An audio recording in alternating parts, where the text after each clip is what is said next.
क्रिस्त में प्यारे भाइयों और बहनों एवं बच्चों, आप सबों को जय यीशु।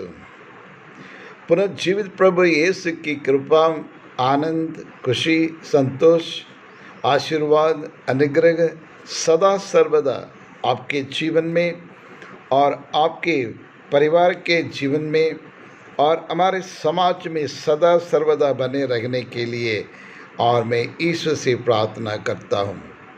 प्रिय विश्वासियों, आज हम ऐसी एक दुनिया में रहते जीवन यापन करते हैं जहाँ और मनुष्य के पास विभिन्न प्रकार के ज्ञान प्राप्त होते हैं और ये दुनिया की और अनेक प्रकार के ज्ञान को बटोरने के लिए कई प्रकार के साधन हैं जिसके ज़रिए हम इस नॉलेज को अपनाते हैं, ग्रहण करते हैं। यदि भारतीय संस्कृति में एक विशेष और एक बात है जो अशोक चक्र को आपने देखा होगा। ये रुपया नोट में आप देखिए, उसमें अशोक चक्र का चिन्ह है, उसके नीचे लिखा हुआ रहता है ये कैप्शन, सत्यमेव जयते, द ट्रूथ विंस। प्रभु यीशु क्रिस्त ने भी यही कहा है, मार्ग और सत्य जीवन में हूँ। जो मुझ पर विश्वास करते हैं, जो इसका पालन करते हैं और सही मार्ग पर चलते हैं और वहाँ पहुँचाएंगे जहाँ सुख, शांति, अनुग्रह, बरकत उनके लिए तैयार रखा है। सत्य क्या है? सच्चाई क्या है? क्या इसका आजकल कोई मतलब होता है? आज ऐसे एक दुनिया में या परिवार में, समाज में, देश में जीवन यापन कर रहे हैं जहां सच्चाई का नाम ही और लोग और उसको घृणा करते हैं। अधिकतर लोग सच बोलना नहीं चाहते हैं, सच्चाई के मार्ग पर चलना नहीं चाहते क्योंकि वो कठिन है। बड़ी दिक्कत आती है सच्चाई के मार्ग पर चलने के लिए, इसलिए हर चीज़ में और अपने मंजिल को पाने के लिए शॉर्टकट ढूंढते हैं। बाईपास कर सच्चाई के मार्ग को बाईपास करते हुए अन्य मार्ग द्वारा, अन्य रास्ते द्वारा और रातों रात और अमीर बनना चाहते हैं, नाम कमाना चाहते हैं, प्रतिष्ठा, प्रसिद्धि और पाना चाहते हैं। लेकिन आज के तीनों पाठ और हमें यह संदेश देता है या तीनों पाठ हमें निमंत्रण करता है ताकि हम सच्चाई के और मार्ग पर चले, सच्चाई के और राह पर हम चले, सच्चाई की और रास्ते में चले। जी हाँ, क्रिस्त में प्यारे भाई और बहनों, पिलातुस ने और अच्छी तरह से जानबीन नहीं किया, बारीक से और नहीं पता किया कि प्रभु यीशु क्रिस्त ने क्या गलती की है और प्रभु यीशु के ऊपर जो दोष लगा हुआ है कि वह उसमें सच्चाई है या नहीं करके उन्हें पता नहीं किया। You should have analyzed, you should have find out minutely, लेकिन उसने नहीं किया। सुनी सुनी बातों पर वह विश्वास करते हुए और यूहन्ना बपतिस्मा का सिर काटने के लिए उन्हें आदेश दिया है। ठीक उसी प्रकार आज पारिवारिक जीवन क्यों ना हो या फिर हम रिलीजियस लाइफ में क्यों ना है या देश में क्यों ना हो, आधा अधूरा जानने के बाद दूसरों की कही सुनी बातों पर विश्वास करते हुए आज कितने लोगों के जीवन में हम अशांति फैलाते हैं। हम ज़रा सोच के देखिए, क्या मैं सच्चाई के मार्ग पर मैं चलता हूँ या सच्चाई के मार्ग पर चलने के लिए दूसरों को प्रेरित करता हूँ?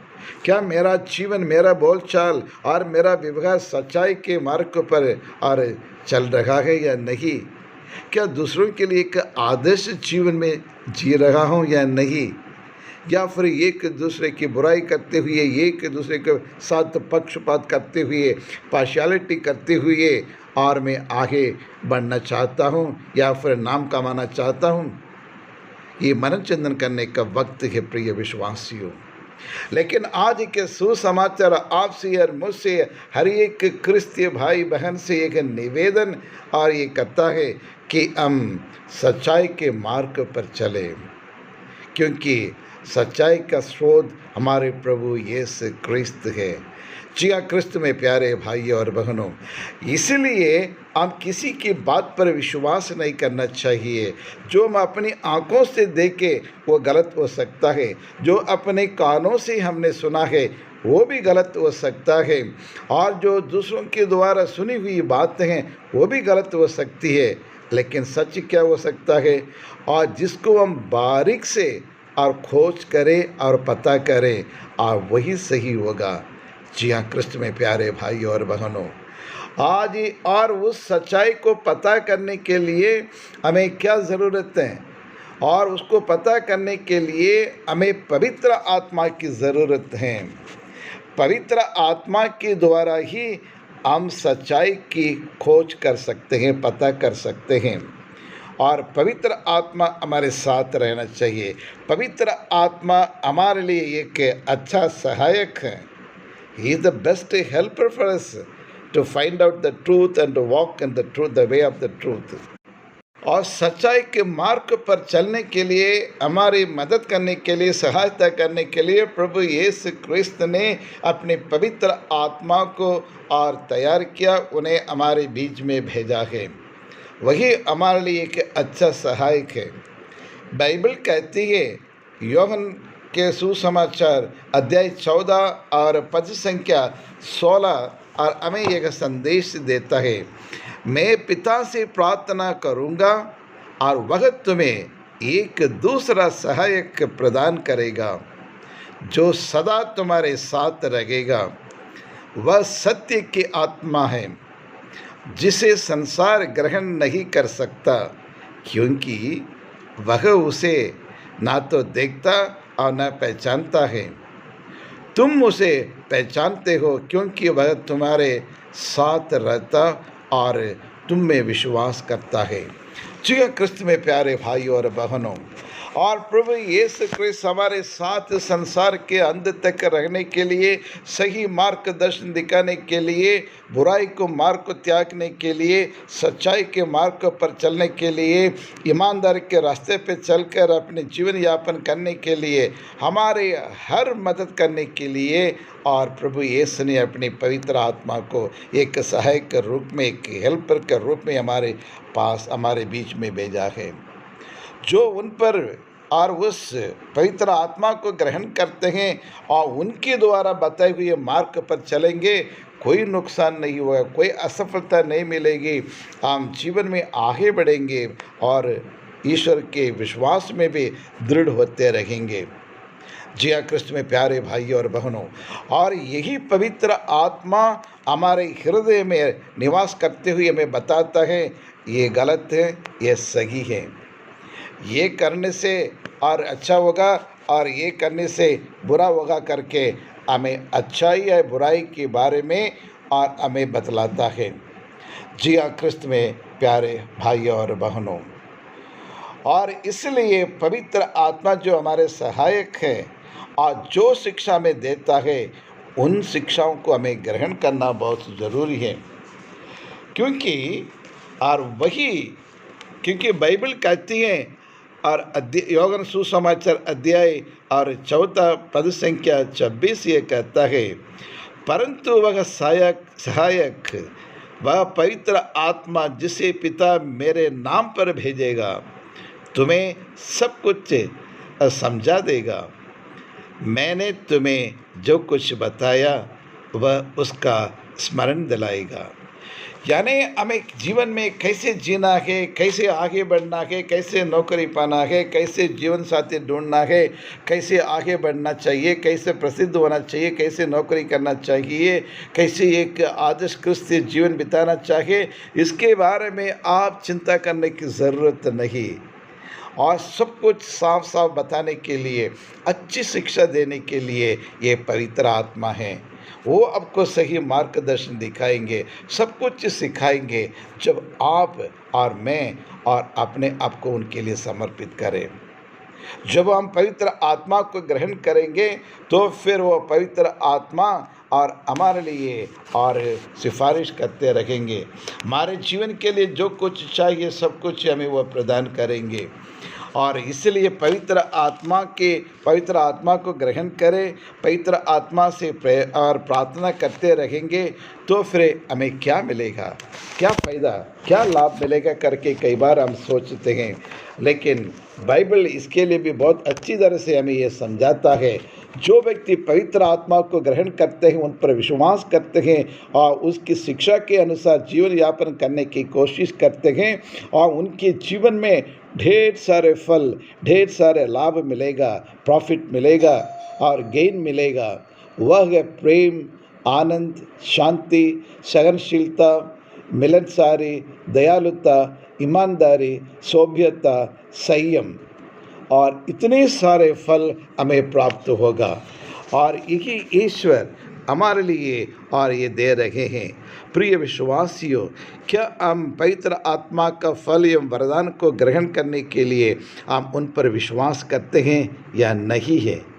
या फिर ये जो फल पवित्र आत्मा में प्रदान करता है, ये दुनिया नहीं दे सकती है, ये और धन दौलत हमें नहीं दे सकता है, नाम प्रसिद्धि हमें नहीं दे सकता है, सिर्फ पवित्र आत्मा दे सकता है। इसलिए आज के तीनों पाठों का सारांश है, सच्चाई के मार्ग पर चलने के लिए और पवित्र आत्मा हमारी मदद करने के लिए, सहायता करने के लिए सदैव तत्पर हैं। सिर्फ उन पर विश्वास करना है। जी हाँ प्रिय विश्वासियों, जरा मनन चिंतन करके देखें, क्या मेरे जीवन में पवित्र आत्मा कार्यरत है? क्या मेरे व्यक्तिगत जीवन में, पारिवारिक के जीवन में या रिलीजियस लाइफ में और पवित्र आत्मा को काम करने के लिए मैं इजाज़त देता हूँ या नहीं देता हूँ? क्या मैं पवित्र आत्मा को ग्रहण करने के लिए और मैं तैयार हूँ या नहीं? ये मनन चिंतन करके देखें। लेकिन आज हमारे दैनिक जीवन में, पारिवारिक जीवन में ये देख रहे हैं प्यारे भाइयों और बहनों, जहाँ पवित्र आत्मा की उपस्थिति नहीं है, वहाँ लड़ाई झगड़ा और फूट है, द्वेष है, बैर है और एक दूसरे के अपमान करते हैं। इंसान स्वार्थी बन जाता है और मन में मनमुटाव रखते हैं और एक दूसरे को देखकर जलते हैं, एक दूसरे के नाम बदनाम करने के लिए कोशिश करते हैं, एक दूसरे के कैरेक्टर असैसिनेशन करते हैं और जानबूझकर दूसरों का नाम और बदनाम करते उसके ऊपर कीचड़ उछालते हैं। यही है जहाँ पवित्र आत्मा नहीं है और उसका नतीजा यही होता है। आज यही हमें देखने को मिलता है। लेकिन हमारे आदि कलीसिया में और वहाँ लोगों का विश्वास, दृढ़ता, सुदृढ़ता, लोग विश्वास करते थे, प्रभु के पुनर्जीवित प्रभु यीशु पर विश्वास करते थे।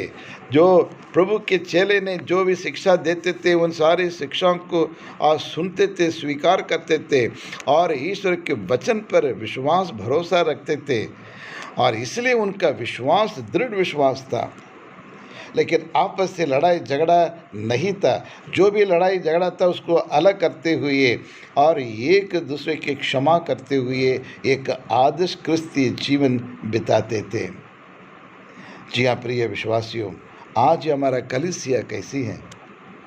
आज कलीसिया में क्या सच्चाई है, ईमानदारी है? क्या आज कलीसिया में और हमारे कलीसिया के साथ आपका और मेरा रिश्ता कैसा है?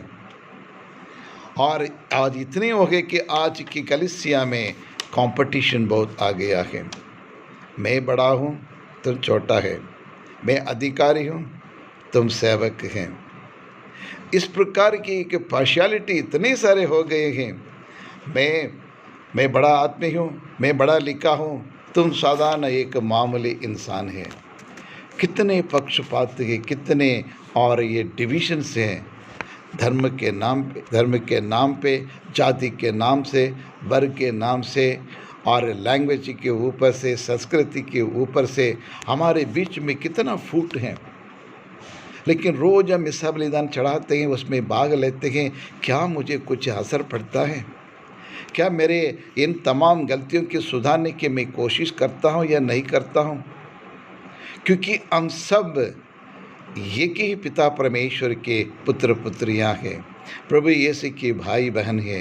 यदि यीशु की भाई बहन हो और पिता परमेश्वर की एकमात्र संतान हो, तो हमारे बीच में हर लैंग्वेज को लेकर, कल्चर को लेकर, संस्कृति को लेकर, भाषा को लेकर और कोई और पक्षपात नहीं होना चाहिए, फूट नहीं होना चाहिए, एकता में बने रहना चाहिए।